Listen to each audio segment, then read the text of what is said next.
டெல்லியில் கோட்டையை பிடிக்க போட்டோ போட்டி.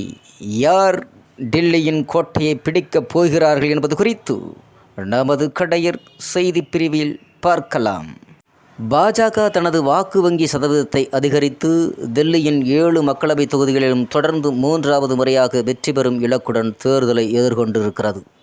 அதேவேளையில் காங்கிரசுடன் கூட்டணி அமைத்து தேர்தலில் போட்டியிடும் ஆம் ஆத்மி கட்சி பாஜகவின் தொடர் வெற்றியை தடுக்கும் வகையில் சிறையில் உள்ள முதல்வர் அரவிந்த் கெஜ்ரிவால் மீதான அனுதாப அலையை வாக்குகளாக மாறலாம் என நம்புகிறது. தலைநகரில் மேலாதிக்கத்தை பொருத்துவதற்கான தீவிர போட்டிக்கு களம் அமைந்திருக்கிறது. இதுகுறித்து பாஜகவின் தில்லி பிரிவு தலைவர் வீரேந்திர சச்தேவா கூறுகையில், இந்த முறை வெற்றியின் வாக்கு சதவீத வித்தியாசத்தை அதிகரிப்பதை சவாலாக எடுத்திருக்கிறோம் என்றார்.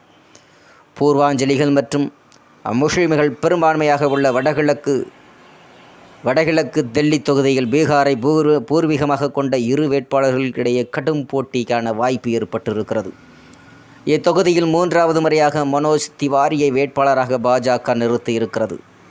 காங்கிரஸில் கண்ணையாகுமார் காங்கிரஸ் சார்பில் முதல் முறையாக இத்தொகுதியில் அறிமுகமாகிறார். இவர் 2019 மக்களவைத் தேர்தலில் பீகாரில் உள்ள பெகுசராய் தொகுதியில் இந்திய கம்யூனிஸ்ட் சார்பில் போட்டியிட்டு தோல்வியடைந்தவர். தில்லியின் மூத்த பாஜக தலைவர் ஒருவர் கூறுகையில், மனோஜ் திவாரி இடத்தை தக்க வைக்க அதிக வாய்ப்பு இருக்கிறது. கம்யூனிஸ்ட் மாணவர் தலைவரான கண்ணையாகுமாரின் கடந்த காலமும் இடதுசாரிகளுடான அவரது தொடர்பும் வாக்காளர்களுக்கிடையே பிளவு ஏற்படுத்தி குழப்பத்தை ஏற்படுத்தக்கூடும் என்றார். கண்ணையாகுமாரை முன்னிறுத்தி 2025ஆம் ஆண்டு தில்லி பேரவைத் தேர்தலுக்கு முன் நடைபெறும் முக்கியமான தேர்தலில் முத்திரை பதிக்க காங்கிரஸ் திட்டமிட்டிருக்கிறது. ஆம் ஆத்மி கட்சியின் பட்டியலின எம்எல்ஏவான குல்தீப் குமாரை கிழக்கு தில்லி பொது தொகுதியில் அக்கட்சி நிறுத்தியிருக்கிறது. இது வெவ்வேறு மக்களவைத் தொகுதிகளில் அமைந்திருக்கக்கூடிய 12 சட்டப்பேரவை பட்டியலின தொகுதிகளைச் சேர்ந்த பட்டியலின சமூக வாக்காளர்களிடம் தாக்கத்தை ஏற்படுத்தக்கூடும். கிழக்கு தில்லியில் பட்டியலின மற்றும் சிறுபான்மை வாக்காளர்கள் மத்தியில் பிரதமர் மோடிக்கு எதிரான உணர்வு இருப்பதாகவும் அது அத்தொகுதியின் தங்கள் கட்சிக்கு தேர்தலின் பலன் தரும் என்றும் ஆம் ஆத்மி கட்சி கூறுகிறது. 2019இல் கௌதம் கம்பீர் காங்கிரஸின் அரவிந்தர் சிங் லவ்லியை 3.93 லட்சம் வாக்குகள் வித்தியாசத்தில் தோற்கடித்து வெற்றி பெற்றார். ஆம் ஆத்மி கட்சியின் அதிஷி 3வது இடத்தை பிடித்தார். இம்முறை ஆம் ஆத்மி கட்சியும் காங்கிரசும் ஒன்றிணைவது பாஜக எதிர்ப்பு வாக்குகளை ஒருங்கிணைக்கும் என ஆம் ஆத்மி கட்சி தலைவர்கள் கூறி வருகிறார்கள். எனினும் 2019இல் 7 மக்களவைத் தொகுதிகளிலும் பாஜக வேட்பாளர்கள் பெற்ற வாக்குகள் ஆம் ஆத்மி காங்கிரஸ் வேட்பாளர்கள் பெற்ற மொத்த வாக்குகளை விட அதிகம் என்று பாஜக சுட்டிக்காட்டுகிறது. கடந்த 2019 மக்களவைத் தேர்தலில் தேசிய தலைநகரில் பதிவான வாக்குகளில் பாஜக 56.5%, காங்கிரஸ் 22%, ஆம் ஆத்மி கட்சி 18.1% பெற்றிருக்கிறது.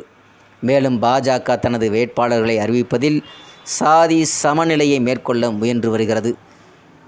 கிழக்கு தில்லியில் பஞ்சாபி சமூகத்தைச் சேர்ந்த ஹர்ஷ் மல்கோத்ரா, சாந்தினி ஷவுகில், பனியா தலைவர் பிரவீன் கண்டேல்வால், தெற்கு தில்லியில் பாஜக எம்எல்ஏ மற்றும் குஜர் தலைவரான ராம்வீர் சிங் பிதூரி, மேற்கு தில்லியில் ஜாட் தலைவர் கமல்ஜித் ஷெகாவத், தனித் தொகுதியான வடமேற்கு தில்லியில் பட்டியலின தலைவர் யோகேந்திரா சந்தோலியா ஆகியோரை அக்கட்சி வேட்பாளர்களாக பாஜக நிறுத்தியிருக்கிறது. புதுதில்லி மக்களவைத் தொகுதியில் பான்சுரி சுவராஜ் முதல் முறையாக தேர்தல் களம் காண்கிறார். தில்லியில் மொத்தம் உள்ள 7 தொகுதிகளில் 2இல் பான்சுரி சுவராஜ், கமல்ஜீத் சௌராத் ஆகிய 2 பெண் வேட்பாளர்களை நிறுத்தியிருப்பது பெண்களின் வாக்குகளை அதிகரிக்க உதவும் என்று பாஜக தலைவர்கள் தெரிவிக்கிறார்கள். புதுதில்லி தொகுதியில் சோம்நாத் பார்தி, தெற்கு தில்லியில் சாகிராம் பெல்க்வான், மேற்கு தில்லியில் காங்கிரஸ் முன்னாள் எம்பி மகாபல் மிஸ்ரா, கிழக்கு தில்லியில் கட்சியின் பட்டியலின சமூக எம்எல்ஏவான குல்தீப் குமார் ஆகியோரை ஆம் ஆத்மி நிறுத்தியிருக்கிறது. ஏப்ரல் 14 அன்று தனது வேட்பாளர்களை காங்கிரஸ் கட்சி அறிவித்தது.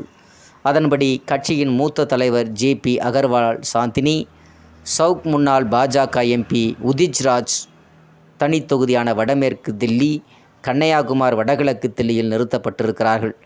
தில்லி அரசின்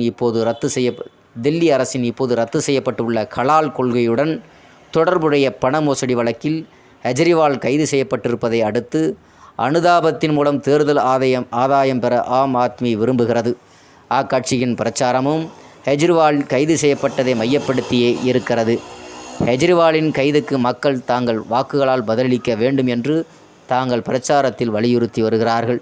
இந்த பிரச்சாரம் வெற்றி பெறப் போகிறதா அல்லது பிரதமர் நரேந்திர மோடியின் தொடர் ஆட்சி குறிக்கோள் நிறைவேறப் போகிறதா என்பது குறித்து வாக்குப்பதிவு தேதியான மே 25ஆம் தேதி தில்லி வாக்காளர்கள் தீர்ப்பளிப்பார்கள் என்பது குறித்து நமது கடையர் செய்தி பிரிவு கருத்துக்களை ஆழ்ந்து ஆலோசித்து வருகிறது, ஆராயுகிறது என்பதை நாங்கள் இங்கே பதிவு செய்கிறோம்.